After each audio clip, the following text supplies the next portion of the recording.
अरुणाम् करुणातरङ्गताक्षी धृतपाशाङ्कुश पुष्पबाणचापाम् अणिमादिभिरावृताम् मयूखैः अहमित्येव विभावये भवानी। श्रीमाता श्रीमहाराज्ञी श्रीमत्सिंहासनेश्वरी चिदग्निकुण्ड सम्भूता देवकार्य समुद्यता उद्यद्भानु सहस्राभा चतुर्बाहु समन्विता रागस्वरूप पाषाढ्या क्रोधाकाराङ्कुशोज्ज्वला मनोरूपेक्षु कोदण्डा पञ्चतन्मात्र सायका निजारुण प्रभापूरमज्जत् ब्रह्माण्ड मण्डला चम्पकाशोक पुन्नाग सौगन्धी कलसत्कचा कुरुविन्दमणि श्रेणि कनत्कोटीरमण्डिता अष्टमी चन्द्र विभ्राज दलिकस्थल शोभिता मुखचन्द्र कलङ्काभ मृगनाभि विशेषका वदन स्मर माङ्गल्य गृहतोरण चिल्लिका वक्त्रलक्ष्मी परिवाह चलन्मीनाभलोचना नव चम्पक पुष्पाभनासा दण्ड विराजिता ताराकान्ति तिरस्कारी नासाभरण भासुरा कदम्ब मञ्जरी कृप्त कर्णपूर मनोहरा ताटङ्कयुगलीभूत तपनोडुपमण्डला पद्मराग शिलादर्श परिभावि कपोलभूः नव विद्रुम बिम्ब श्रीन्यक्कारी रदनच्चदा शुद्ध विद्याङ्कुराकार ध्वज पङ्क्तिद्वयोज्ज्वला कर्पूर वीटिकामोद समाकर्षद् दिगन्तरा निज सल्लाप माधुर्य विनिर्भर्सित कच्छपि मन्दस्मित प्रभापूर मज्जत् कामेश मानसा अनाकलित सादृश्य चुबुक श्री विराजिता कामेश बद्ध माङ्गल्य सूत्र शोभित कन्धरा कनकाङ्गद केयूर कमनीय भुजान्विता रत्नग्रैवेय चिन्ताकलोल मुक्ता फलान्विता कामेश्वर प्रेम रत्न मणि प्रतिपणस्तनी नाभ्यालवाल रोमाली लता फलकुचद्वयी लक्ष्य रोमलताधारता समुन्नेय मध्यमा स्तन भारदलम् मध्य पट्टबन्ध वलित्रया अरुणारुण कौसुम्भ वस्त्र भास्वत्कटीतटी रत्न किङ्किणिकारम्य रशनादाम भूषिता कामेश ज्ञात सौभाग्य मार्दवोरुद्वयान्विता माणिक्य मुकुटाकार जानुद्वय विराजिता इन्द्रगोप परिक्षिप्त स्मरतूना भजङ्गिका गूढ गुल्फा कूर्म पृष्ठ जयिष्णु प्रपदान्विता नखदीधिति सञ्चन्न नमज्जन्नतमो गुणा पदद्वय प्रभाजाल पराकृत सरोरुहा शिञ्जानमणि मञ्जीर मण्डित श्रीपदाम्बुजा मरालि मन्द गमना महालावण्य शेवदिः सर्वारुणानवद्याङ्गी सर्वाभरण भूषिता शिवकामेश्वराङ्कस्था शिवा स्वाधीन वल्लभा सुमेरु मध्य शृङ्गस्था श्रीमन्नगर नायिका चिन्तामणि गृहान्तस्था पञ्च ब्रह्मासनस्थिता महापद्माटवी संस्था कदम्ब वनवासिनी सुधासागर मध्यस्था कामाक्षी कामदायिनी देवर्षि गण सङ्घात स्तूयमानात्म वैभवा भण्डासुरवधोद्युक्त शक्तिसेना समन्विता सम्पत्करी समारूढ सिन्धूर व्रज सेविता अश्वारूढाधिष्ठिता कोटि कोटिभिरावृता चक्रराजरथारूढ सर्वायुध परिष्कृता गेय चक्ररथारूढ मन्त्रिणी परिसेविता किरिचक्ररथारूढ दण्डनाथा पुरस्कृता ज्वालामालिनी काक्षिप्त वहिन् प्राकार मध्यगा भण्ड सैन्यवधोद्युक्त शक्ति विक्रमहर्षिता नित्या पराक्रमाटोप निरीक्षण समुत्सुका भण्डपुत्र वधोद्युक्त बाला विक्रमनन्दिता मन्त्रिण्यम्बा विरचित विशङ्गवधतोषिता विशुक्र प्राणहरण वाराहि वीर्यनन्दिता कामेश्वरम् मुखालोक कल्पित श्री गणेश्वर महागणेश निर्भिन्न विघ्न यन्त्र प्रहर्षिता भण्डासुरेन्द्र निर्मुक्त शस्त्र प्रत्यस्त्र वर्षिणी कराङ्गुली नखोत्पन्न नारायण दशाकृतिः महापाशुपतास्त्राङ्गे निर्दग्धासुर सैनिका कामेश्वरास्त्र निर्दग्ध सभण्डासुर शून्यका ब्रह्मोपेन्द्र महेन्द्रादि देव संस्तुत वैभवा हर नेत्राग्नि संदग्ध काम सञ्जीवनौषधिः श्रीमद्वाग्भव कूटैक स्वरूप मुख पङ्कजा कण्ठाधक्कटि पर्यन्त मध्य कूट स्वरूपिणी शक्ति कूटैक तापन्न कट्यधो भागधारिणी मूल मन्त्रात्मिका मूल कूटत्रय कलेवरा कुलामृतैक रसिका कुल संकेत पालिनी कुलाङ्गना कुलान्तस्था कौलिनी कुलयोगिनी अकुला समयान्तस्था समयाचार तत्परा मूलाधारैक निलया ब्रह्म ग्रन्थि विभेदिनी मणिपूरान्तरुदिता विष्णु ग्रन्थि विभेदिनी आज्ञा चक्रान्तरालस्था रुद्र ग्रन्थि विभेदिनी सहस्राराम्बुजारूढा सुधा साराभिवर्षिणी तटिल्लता समरुचिः षट्चक्रोपरि संस्थिता महाशक्तिः कुण्डलिनी विसतन्तोतनीयसी भवानी भावनागम्या भवारण्य कुठारिका भद्रप्रिया भद्रमूर्तिर्भक्त सौभाग्यदायिनी भक्तिप्रिया भक्तिगम्या भक्तिवश्या भयापहा शाम्भवी शारदाराध्या शर्वाणी शर्मदायिनी शाङ्करी श्रीकरी साध्वी शरच्चन्द्र निभानना शातोदरी शान्तिमती निराधारा निरञ्जना निर्लेपा निर्मला नित्या निराकारा निराकुला निर्गुणा निष्कला शान्ता निष्कामा निरुपप्लवा नित्यमुक्ता निर्विकारा निष्प्रपञ्चा निराश्रया नित्यशुद्धा नित्यबुद्धा निरवध्या निरन्तरा निष्कारणा निष्कलङ्का निरुपाधिर्निरीश्वरा निरागारागमथनी निर्मदा मदनाशिनी निश्चिन्ता निरहङ्कारा निर्मोहा मोहनाशिनी निर्ममा ममता हन्त्री निष्पापा पापनाशिनी निष्क्रोधा क्रोधशमनी निर्लोभा लोभनाशिनी निस्संशया संशयग्नि निर्भवा भवनाशिनी निर्विकल्पा निराबाधा निर्भेदा भेदनाशिनी निर्नाशा मृत्युमथनी निष्क्रिया निष्परिग्रहा निस्तुला नीलचिकुरा निर्पाया निरत्यया दुर्लभा दुर्गमा दुर्गा दुःखहन्त्री सुखप्रदा दुष्टदूरा दुराचार शमनी दोषवर्जिता सर्वज्ञा सान्द्र करुणा समानाधिकवर्जिता सर्वशक्तिमयी सर्वमङ्गला सद्गतिप्रदा सर्वेश्वरी सर्वमयी सर्वमन्त्रस्वरूपिणी सर्वयन्त्रात्मिका सर्वतन्त्ररूपा मनोन्मनी माहेश्वरी महादेवी महालक्ष्मी मृडप्रिया महारूपा महापूज्या महापातकनाशिनी महामाया महासत्त्वा महाशक्तिर्महारतिः महाभोगा महेश्वर्या महावीर्या महाबला महाबुद्धिर्महासिद्धिर्महायोगेश्वरेश्वरी महातन्त्रा महामन्त्रा महायन्त्रा महासना महायागक्रमाराध्या महाभैरव पूजिता महेश्वरम् महाकल्प महाताण्डव साक्षिणी महाकामेश महिषी महात्रिपुरसुन्दरी चतुष्षष्ट्यूपचाराढ्या चतुष्षष्टी कलामयी महाचतुष्षष्टिकोटि योगिनी गणसेविता मनोविद्या चन्द्रविद्या चन्द्रमण्डलमध्यगा चारुरूपा चारुहासा चारुचन्द्रकलाधरा चराचर जगन्नाथा चक्रराजनिकेतना पार्वती पद्मनयना पद्मराग समप्रभा पञ्चप्रेतासनासीना पञ्चब्रह्मस्वरूपिणी चिन्मयी परमानन्दा विज्ञान घनरूपिणी ध्यानध्यातृध्येय रूपा धर्मा धर्म विवर्जिता विश्वरूपा जागरिणी स्वपन्ती तैजसात्मिका सुप्ता प्राज्ञात्मिका तूर्या सर्वावस्था विवर्जिता सृष्टिकर्त्री ब्रह्मरूपा गोप्त्री गोविन्दरूपिणी संहारिणी रुद्ररूपा तिरोधानकरीश्वरी सदाशिवानुग्रहदा पञ्चकृत्यपरायणा भानुमण्डल मध्यस्था भैरवी भगमालिनी पद्मासना भगवती पद्मनाभ सहोदरी उन्मेष निमिषोत्पन्न विपन्न भुवनावली सहस्रशीर्ष वदना सहस्राक्षी सहस्रपात् आब्रह्मकीट जननी वर्णाश्रम विधायिनी निजाज्ञारूप निगमा पुण्या पुण्य फलप्रदा श्रुति सीमन्त सिन्दूरी कृत पादाब्ज धूलिका सकलागम सन्दोह शुक्ति सम्पुट मौक्तिका पुरुषार्थ प्रदा पूर्णा भोगिनी भुवनेश्वरी अम्बिकानादि निधना हरि ब्रह्मेन्द्र सेविता नारायणी नादरूपा नाम रूप विवर्जिता ह्रींकारी ह्रीमती हृद्या हेयोपादेय वर्जिता राजराजार्चिता राज्ञी रम्या राजीवलोचना रञ्जनी रमणी रस्या रणत्किङ्किणी मेखला रमा राकेन्दु वदना रतिरूपा रतिप्रिया रक्षाकरी राक्षसग्नी रामा रमणलम्पटा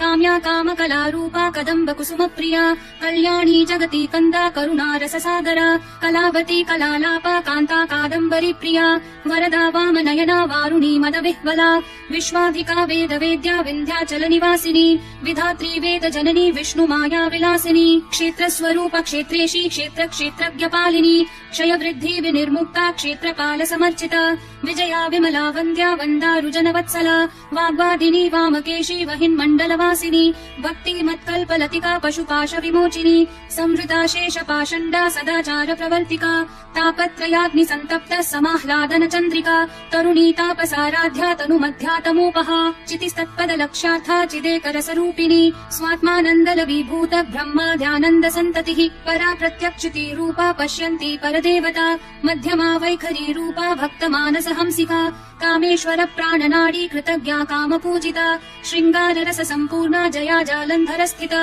ओड्याण पीठ निलया बिंदु मण्डलवासिनी रहो याग क्रमाराध्या रहस्तर्पण तर्पिता सद्य प्रसादिनी विश्व साक्षिणी साक्षि वर्जिता षाडंग देवता युक्ता षड्गुण्य परिपूरिता नित्य क्लिन्ना निरुपमा निर्वाण सुखदायिनी नित्या षोडशिका रूपा श्रीकण्ठार्ध शरीरिणी प्रभावती प्रभारूपा प्रसिद्धा परमेश्वरी मूल प्रकृतिरव्यक्ता व्यक्ता व्यक्त स्वरूपिणी व्यापिनी विविधाकारा विद्या विद्या स्वरूपिणी महाकामेश नयन कुमुदाह्लाद कौमुदी भक्तः दत्तमो भेद भानुमद्भानु सन्ततिः शिवदूती शिवाराध्या शिवमूर्तिः शिवङ्करी शिवप्रिया शिवपरा शिष्टेष्टा शिष्ट पूजिता अप्रमेया स्वप्रकाशा मनोवाचामगोचरा चिच्छक्तिश्चेतना रूपा जडशक्तिर्जडात्मिका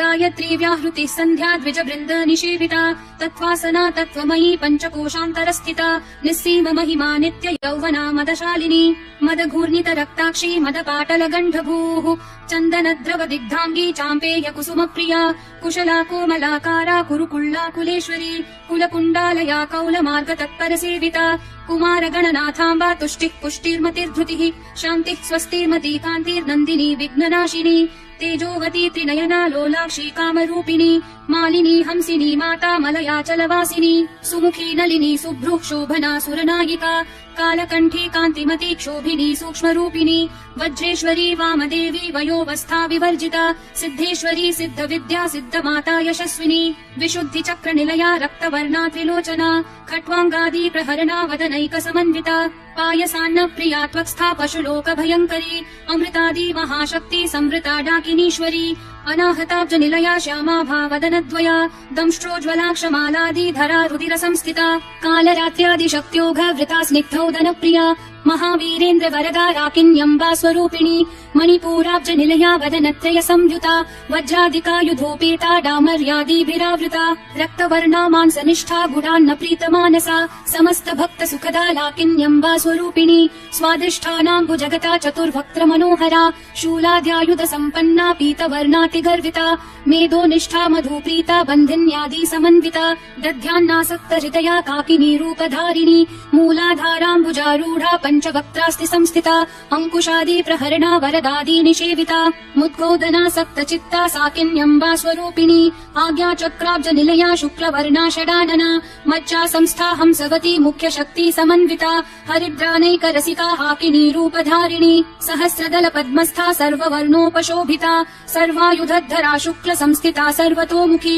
सर्वोदन प्रीत चित्ता याकिन्यम्बा स्वरूपिणी स्वाहा स्वधामतिर्मेधा श्रुति स्मृतिरनुत्तमा पुण्यकीर्तिः पुण्यलभ्या पुण्यश्रवण कीर्तना पुलोमजार्चिता बन्धमोचनी बर्बरालका विमर्श रूपिणी विद्या वियदादि जगत्प्रसूः सर्वव्याधि प्रशमनी सर्वमृत्यु निवारिणी अग्रगण्या चिन्त्य रूपा कलिकल्मषनाशिनी कात्यायनी कालहन्त्री कमलाक्ष निषेविता ताम्बूलपूरित मुखी दाडिनी कुसुम प्रभा मृगाक्षी मोहिनी मुख्या मृडानी मित्ररूपिणी नित्यतृप्ता भक्त निधिर्नियन्त्री निखिलेश्वरी मैत्र्यादि वासना लभ्या महाप्रलय साक्षिणी पराशक्तिः परानिष्ठा प्रज्ञान घन रूपिणी माध्वीपानालसा मत्ता मातृका वर्ण रूपिणी महाकैलास निलया मृणाल मृदुदोर्लता महनीया दया मूर्तिर्महासाम्राज्यशालिनी आत्मविद्या महाविद्या श्रीविद्या कामसेविता श्री षोडशाक्षरी विद्या त्रिकूटा कामकोटिका कटाक्ष किङ्करी भूत कमला कोटि सेविता शिरस्थिता चन्द्रनिभा भालस्तेन्द्रधनुप्रभा हृदयस्था रवि प्रख्या त्रिकोणान्तर दीपिका दाक्षायणी दैत्यहन्त्री दक्ष यज्ञ विनाशिनी दरान्दोलित दीर्घाक्षी दरहासोज्ज्वलन्मुखी गुरुमूर्तिर्गुणनिधिर्गोमाता गुह जन्मभूः देवेशी दण्डनीतिस्था दहराकाश रूपिणी प्रतिपन्मुख्य राकान्त तिथि मण्डल पूजिता कलात्मिका कलानाथा काव्यालाप विनोदिनी सचामर रमावाणी सव्य दक्षिण सेविता आदिशक्ति रमेयात्मा परमा पावना कृतिः अनेक कोटि ब्रह्माण्ड जननी दिव्य विग्रहा त्रिङ्कारी केवला गुह्या कैवल्य पददायिनी त्रिपुरा त्रिजगद्वन्द्या त्रिमूर्ति स्त्रिदशेश्वरी त्यक्षरी दिव्य गन्धाढ्या सिन्दूर तिलकाञ्चिता उमा शैलेन्द्र तनया गौरी गन्धर्व सेविता विश्वगर्भा स्वर्णगर्भा वरदा वागधीश्वरी ध्यान गम्या परिच्छेद्या ज्ञानदा ज्ञान विग्रहा सर्व वेदान्त संवेद्या सत्यानन्द स्वरूपिणी लोपामुद्राचिता लीला क्लुप्त ब्रह्माण्ड मण्डला अदृश्यादृश्य रहिता विज्ञात्री वेद्यवर्जिता योगिनी योगदा योग्या योगानन्दा युगन्धरा इच्छा शक्ति ज्ञान शक्ति क्रिया शक्ति स्वरूपिणी सर्वाधारा सुप्रतिष्ठा सदसद्रूपधारिणी अष्टमूर्ति रजा जैत्री लोकयात्रा विधायिनी एकाकिनी भूमरूपा निर्द्वैता द्वैतवर्जिता अन्नदा वसुधा वृद्धा ब्रह्मात्मैक्य स्वरूपिणी बृहती ब्राह्मणी भ्रामी ब्रह्मानन्दा बलिप्रिया भाषा रूपा बृहत्सेना भावा भाव विवर्जिता सुखाराध्या शुभकरी शोभना सुलभा गतिः राजराजेश्वरी राज्यदायिनी राज्यवल्लभा राजत्कृपा राजपीठ निवेशित निजाश्रिता राज्यलक्ष्मी कोशनाथा चतुरंग बलेश्वरी साम्राज्यदायिनी सत्यसन्धा सागर मेखला दीक्षिता दैत्य शमनी सर्वलोकवशङ्करी सर्वार्थदात्री सावित्री सच्चिदानन्द रूपिणी देशकाला परिच्छिन्ना सर्वगा सर्वमोहिनी सरस्वती शास्त्रमयी गुहाम्बा गुह्यरूपिणी सर्वोपाधिर्विनिर्मुक्ता सदा शिवपतिव्रता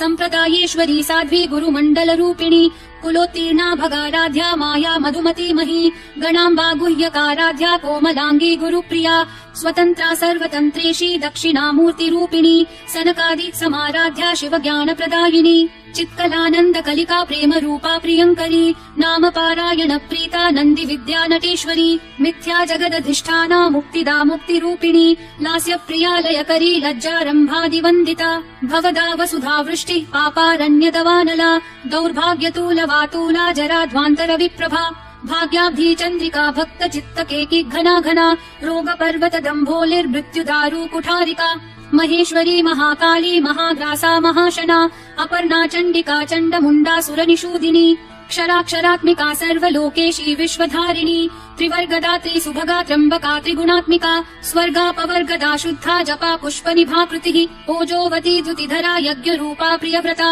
दुराराध्या दुराधर्षा पाटली कुसुमप्रिया महती मेरुनिलया मन्दार कुसुमप्रिया वीराराध्या विराट्रूपा विरजा विश्वतोमुखी प्रत्यग्रूपा पराकाशा प्राणदा प्राणरूपिणी मार्ताण्ड भैरवाराध्या मन्त्रिणी न्यस्तराज्यधूः त्रिपुरेशी जयत्सेना निस्त्रैगुण्या परापरा सत्यज्ञानानन्दरूपा सामरस्य परायणा कपर्दिनी कलामाला कामधुक्कामरूपिणी कलानिधिः काव्यकला रसज्ञा रसशेवधिः पुष्टा पुरातना पूज्या पुष्करा पुष्करेक्षणा परञ्ज्योतिः परन्धाम परमाणुः परात्परा पाशहस्ता पाशहन्त्री परमन्त्र विभेदिनी मूर्ता मूर्ता नित्यतृप्ता मुनिमानसहंसिका सत्यव्रता सत्यरूपा सर्वान्तर्यामिणी सती ब्रह्माणी ब्रह्मजननी बहुरूपा बुधार्चिता प्रसवित्री प्रचण्डाज्ञा प्रतिष्ठा प्रकटाकृतिः प्राणेश्वरी प्राणदात्री पञ्चाशत्पीठरूपिणी वृषङ्खला विवित्कस्था वीरमाता वियत्प्रसूः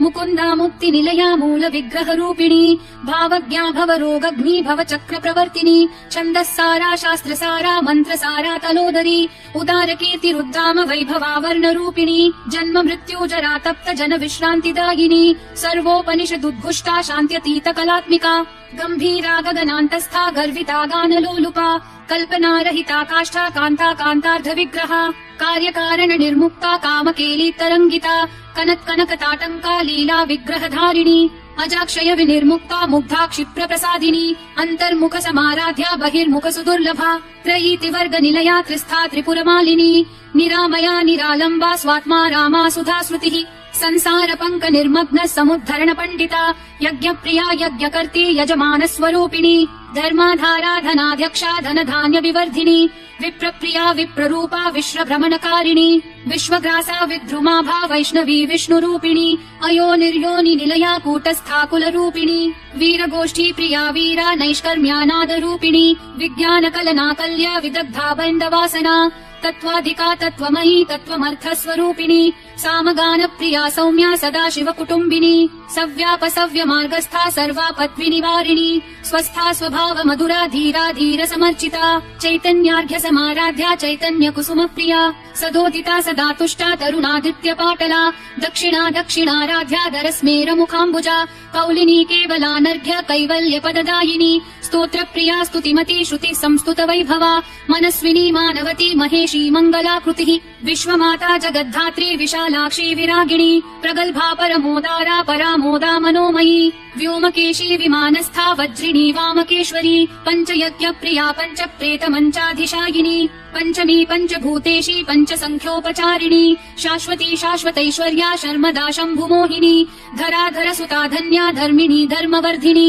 लोकातीता गुणातीता सर्वातीता शमात्मिका बन्धूक कुसुम प्रख्या बाला लीला विनोदिनी सुमंगली सुखकरी सुवेशाढ्या सुवासिनी सुवासिन्यर्चन प्रीता शोभना शुद्ध मानसा बिन्दु तर्पण संतुष्टा पूर्वजा त्रिपुराम्बिका दशमुद्रा समाराध्या त्रिपुरा शिवशङ्करी ज्ञान मुद्रा ज्ञान गम्या ज्ञान ज्ञेय स्वरूपिणी योनि मुद्रा त्रिखण्डेशी त्रिगुणाम्बा त्रिकोणगा अनघाद्भुत चारित्रा वाञ्छितार्थ प्रदायिनी अभ्यासातिशय ज्ञाता षडध्वातीत रूपिणी अव्याज करुणामूर्ति रज्ञान ध्वान्त दीपिका आबाल गोप विदिता सर्वानुलङ्घ्य शासना श्रीचक्र राज निलया श्रीमत् त्रिपुर सुन्दरी श्री शिवा शिव शक्त्यैक्य स्वरूपिणी ललिताम्बिका एवं श्रीललिता देव्या नाम्नां साहस्रकं जगुः